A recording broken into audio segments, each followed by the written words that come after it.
कौमी असम्बली समेत दीगर असम्बलियों को भी एक एक साल की मजीद। कप्तान गिरफ्तार हो जाता, कप्तान के साथी पकड़े जाते, कप्तान पर कत्ल, इक़दाम कत्ल, दहशतगर्दी ऐसे मुकदमा दर्ज होते। 3 बड़े अफराद अपनी अहम तरीन नशिस्तों से महरूम हो जाएंगे।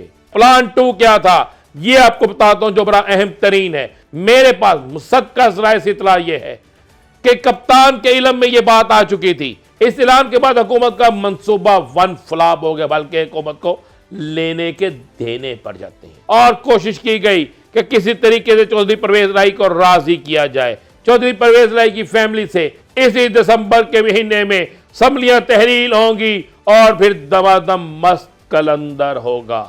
फिर उसके बाद बड़ी खबर दे रहा हूं, फिर मुस्बत इशारा जहां से मिलता है।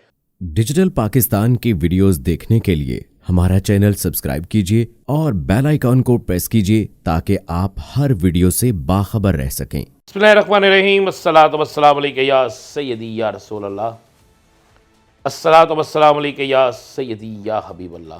तमाम सुनने वालों को मेरा सलाम। मैं हूँ राना अज़ीम, आज अहम तरीन खबरों के साथ। हर शख्स यही 3 दिन से डिस्कस कर रहा है कि क्या कप्तान हुकूमत के साथ खेल रहा है, क्या कप्तान वफाकी हुकूमत के साथ कोई नई गेम कर रहा है कि असम्बलियां तोड़ने का नाम लेकर, यानी असम्बलियां, दोनों बड़ी असम्बलियां KPK और पंजाब असम्बली तहलील करने का ऐलान करने के बावजूद असम्बली तहलील क्यों नहीं कर रहा। और कप्तान ने आखिरकार 2 असम्बलियां यानी 2 सूबे जिसमें इनकी हुकूमत 70% पाकिस्तान में इनकी हुकूमत, क्यों हुकूमत छोड़ना चाहता है, कप्तान क्यों ऐसा करने जा रहा है, यह बड़ा एक अहम सवाल था जिस पर हर शख्स सोचने पर मजबूर था, जानना चाहता था।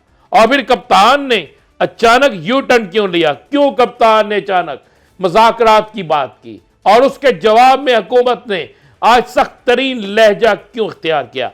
आज आपको वो अंदर की खबर देते हैं कि कप्तान क्यों ये सब कुछ करना चाहता था।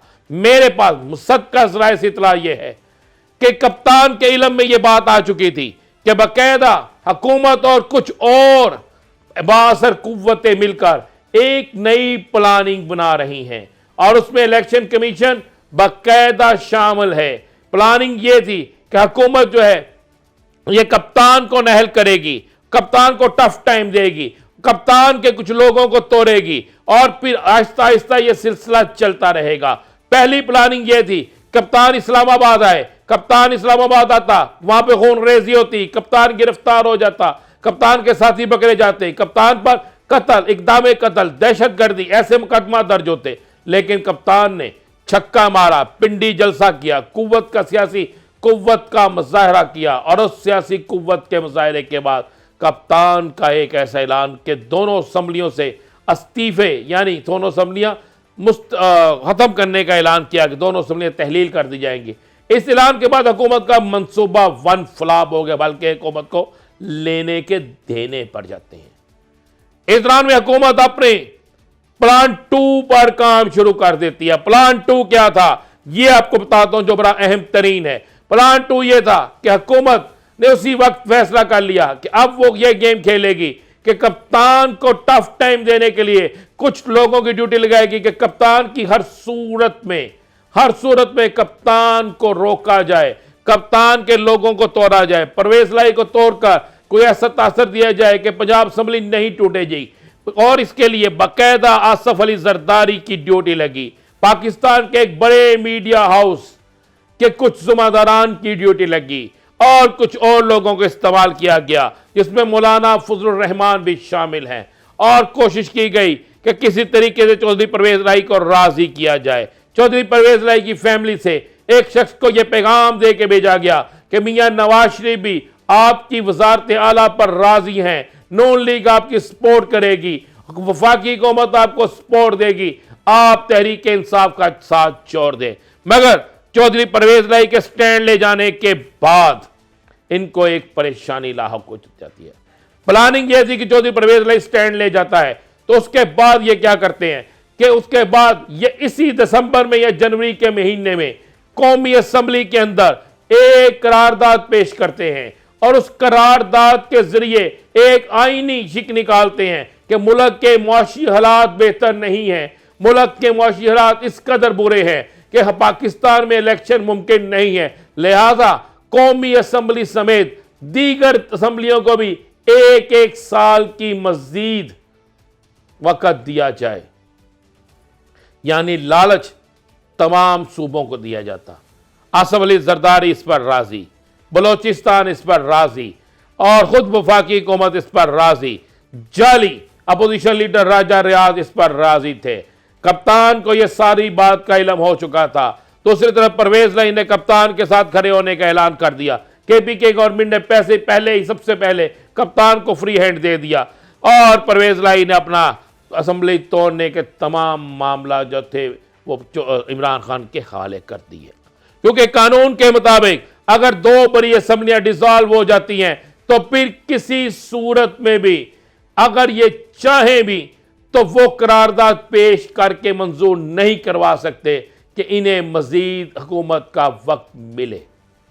कप्तान ने इन तमाम चीजों के बाद एक तरफ से जहां से उन्हें मुस्बत इशारा मिला था, उनसे बात की तो उन्होंने कहा कि आप अपने रवैये में तब्दीली करके मुज़ाकरात की दावत दें।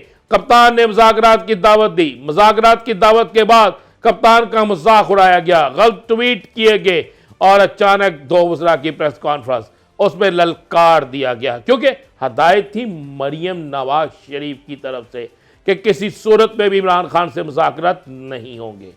इस दौरान में इमरान खान ने भी जब ऐलान किया कि हम किसी सूरत में भी अब इनके साथ कोई मुज़ाकरात नहीं करेंगे, इसी दिसंबर के महीने में असम्बलियां तहरील होंगी और फिर दमादम मस्त कलंदर होगा।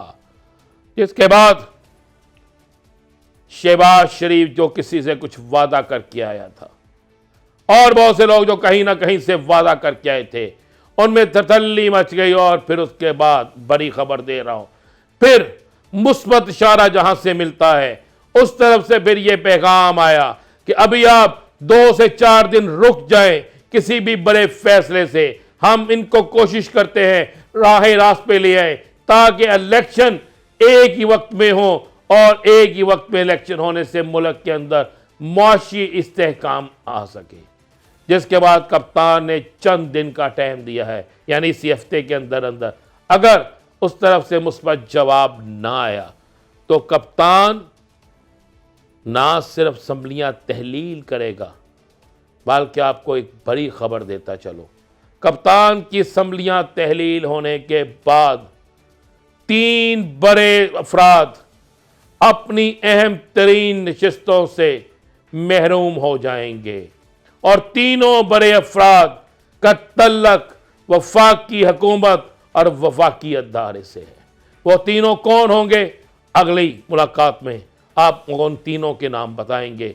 बल्कि मेरे आज के इस व्लॉग को, इस आज की गुफ्तगू को ज़हन में रखिएगा, एक एक लफ्ज़ चंद दिन बाद आपको बड़ी टीवी की स्क्रीन पर सामने नजर आएगा। इजाज़त दीजिए, अल्लाह हाफ़िज़।